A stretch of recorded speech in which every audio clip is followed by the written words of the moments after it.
और ये इतना सब ना जब हुआ था जब मैं 5वां महीना कंसीव कर चुकी थी अपना प्रेगनेंसी का। ठीक है, 5वां महीना चल रहा था, मुझे सब कुछ हुआ, ताने हुए बहुत। मुझे ना लिटरली मेरी नंद धक्का दे रही थी कि मेरी माँ से दूर हो जाओ, मेरे परिवार से दूर हो जाओ, मेरे मतलब दूर हो जाओ, तुम यहाँ नहीं बैठोगी, तुम यहाँ से हट जाओ। मैं प्रेग्नेंट थी और मुझे धक्का दे रही थी वो। ठीक है, हो गया।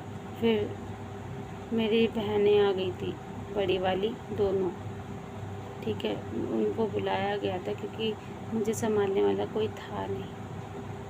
तो आई उन्होंने ना, एक तो मैं पूरे टाइम बैठी थी। ठीक है, तो मेरी कमर में भी दर्द हो रहा था उस टाइम, तो मुझे उसका भी एहसास नहीं था दर्द का। तो मेरी बहनों ने ना नीचे बैठे थे, फिर रात को 10-11 बजे मुझे ऊपर रूम में ले गए।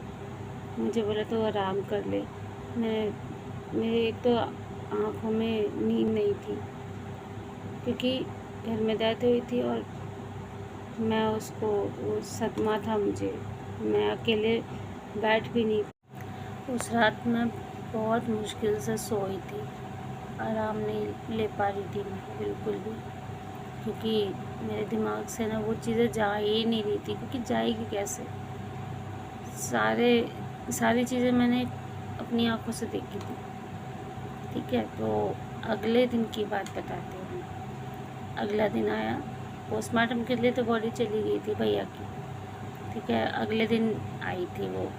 ठीक है, तो सुबह से मैं उठी हूँ, नीचे सारे बैठे हैं, मैं भी आके मैं बैठ गई थी। मैं सोई नहीं थी एक्चुअली, तो मैं आ गई थी। मेरे घर में सारा मतलब सब रो ही रहे थे उस टाइम, कुछ नहीं किसी को समझ आ रहा था, सबका बुरा हाल था, मेरा भी था। मेरी बहनें मुझे संभाल रही थी, वो तो शुक्र है मेरी बहनें रुकी थी रात को। और अच्छा भी था क्योंकि मुझे संभालने वाला कोई था नहीं, और सारी रात मैं कैसे काटती मुझे नहीं पता था। ठीक है, तो सब हुआ।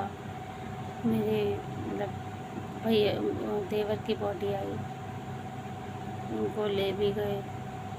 उसके बाद जब ले गए, सफाई वफाई मेरी बहनों ने की, किसी ने नहीं की पूरे घर की सफाई, जबकि बनता है मेरी नंद का काम।